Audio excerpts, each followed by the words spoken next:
Hi, in this video, we will discuss the rolling of an object on an inclined surface.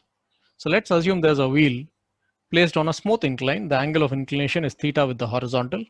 And let's say the wheel is released from rest. So its initial velocity is 0 and its initial angular velocity is also 0. Now we need to predict what happens to this wheel. Now if you want to predict the motion of an object, you should first consider the forces acting on it. The usual forces that we consider are weight of an object. Weight will be shown passing through the center of gravity, which is same as center of mass. So the actual line of action of weight of this object is this. But we usually split weight into two components. One component perpendicular to the incline acts this way, that is mg cos theta. And another component acts parallel to the incline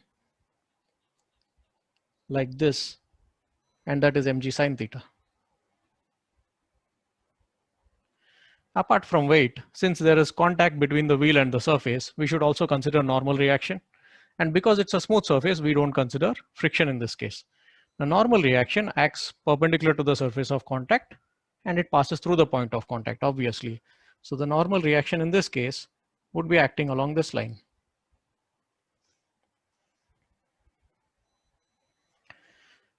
So these are the forces acting on this object. Now, as you can see, the lines of action of all these forces pass through the center of mass. So none of these forces can create a torque about the center of mass, because a force can create a torque about a point only if its line of action does not pass through that point.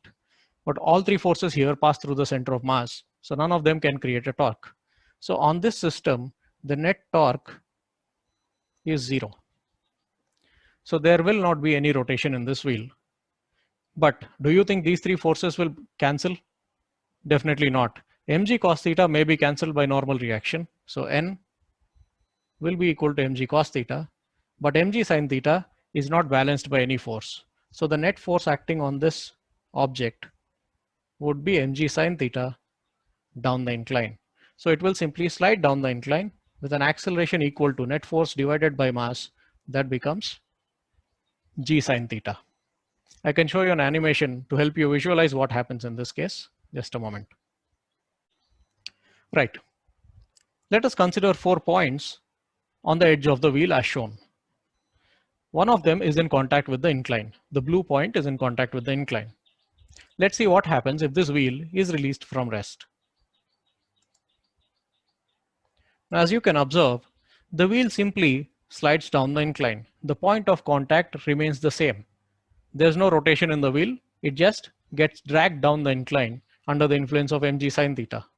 So if it is released from here, from rest, as it slides down the incline, it has an acceleration g sin theta, so its velocity will increase. That's why the arrow is getting longer.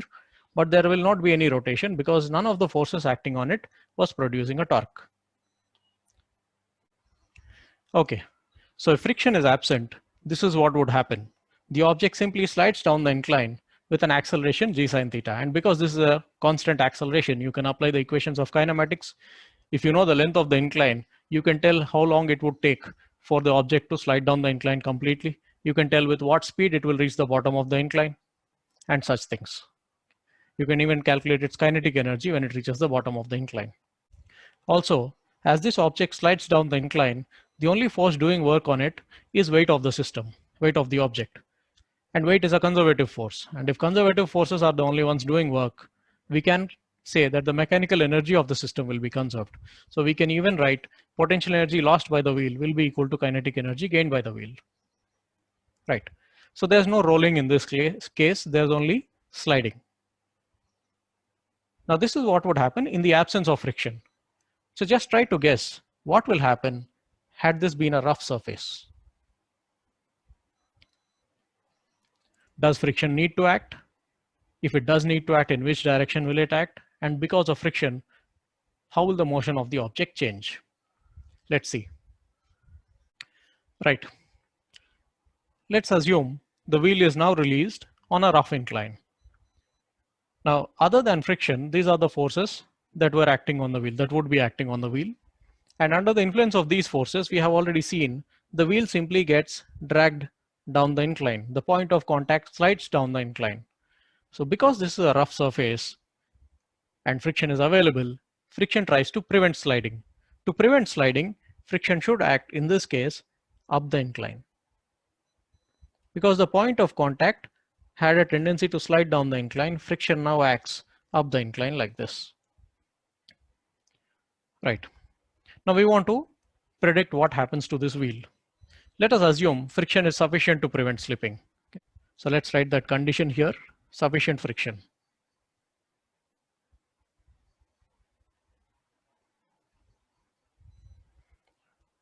Right. Now friction is sufficient does not mean that the object does not move at all. The job of friction is only to prevent sliding between surfaces in contact. So friction here tries to set this object in pure rolling, because in pure rolling, the point of contact does not slide on the surface with which it is in contact with. And that is what friction will make the object do. It will make it undergo pure rolling. So let's write the equations for it. Now, if you observe the forces acting on it, normal reaction and mg cos theta balance each other because the wheel does not move perpendicular to the surface of the incline. It will only slide parallel to the surface of the incline. So we can say the net force acting on this object is mg sine theta down the incline minus friction up the incline, and that should give it some acceleration. Its acceleration would be down the incline. And if you observe the lines of action of these forces, the normal reaction mg cos theta and mg sin theta have their lines of action passing through the center. So none of them can produce a torque. But the line of action of friction does not pass through the center of the object, so it can produce a torque about the center. So the net torque acting on this system now, on the object now, is friction, is the force which is producing the torque, and the perpendicular distance between the line of action of friction and the center of mass is the radius of the wheel r. So the torque acting on it will be Fr clockwise, and we can equate this to I alpha. So if you know the moment of inertia, you can substitute it there. Right. Now it is given here that there is sufficient friction to prevent sliding. That means the object will undergo pure rolling, and we know the condition for pure rolling, V is equal to R omega, to check whether it is undergoing pure rolling or not at that instant. But if A is equal to R alpha, it will continue pure rolling. So the condition here is that A should be equal to R alpha, or you can write alpha as A divided by R. So we can write friction multiplied with the radius is IA divided by R, or you can say friction is IA divided by R square. Let us substitute this in the first equation, the equation of force. We get mg sin theta is equal to MA plus IA by R square. So if you make A the subject of the equation, you get A equal to mg sin theta divided by M plus I by R square. Or you could write A equal to G sin theta divided by 1 plus I by mr square. So if there is sufficient friction to prevent sliding, to prevent slipping, this is the acceleration with which the wheel would roll down. And once you know acceleration, you can use A is equal to R alpha and calculate the angular acceleration alpha as well. Now, as the object rolls down, we have found out what acceleration it rolls with. So we can tell what time it is going to take to reach the bottom of the incline. We can even tell with what speed it will reach the bottom of the incline. Of course, speed can also be calculated using energy conservation. But is mechanical energy conservation applicable in this case? Because there is a non-conservative force, friction, acting here.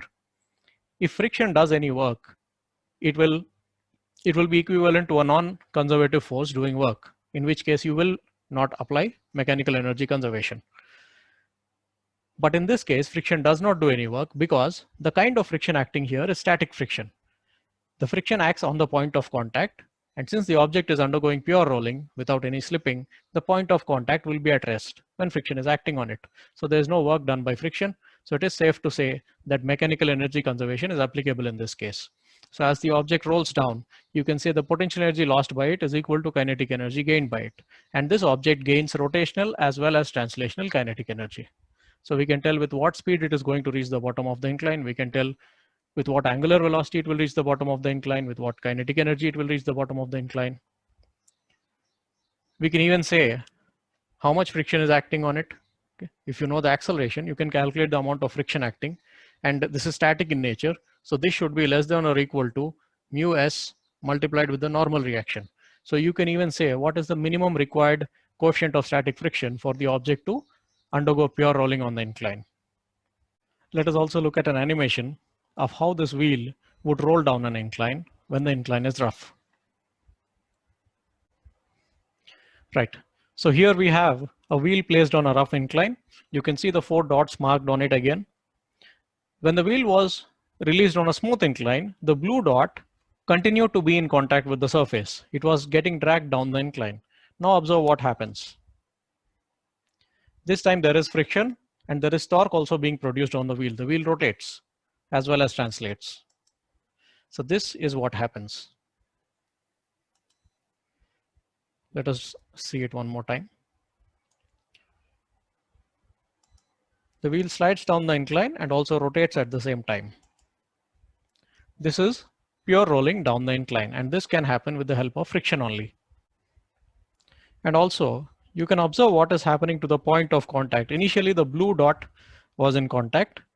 As the wheel rolls down the incline, the point of contact changes. After some time, the yellow point is in contact. After some time, the green point is in contact. Okay, so the point of contact keeps changing. And if it is undergoing pure rolling, the point of contact, the point of the wheel which is touching the incline, will be at rest at that instant. The next moment, some other point will take its place. That new point will be at rest.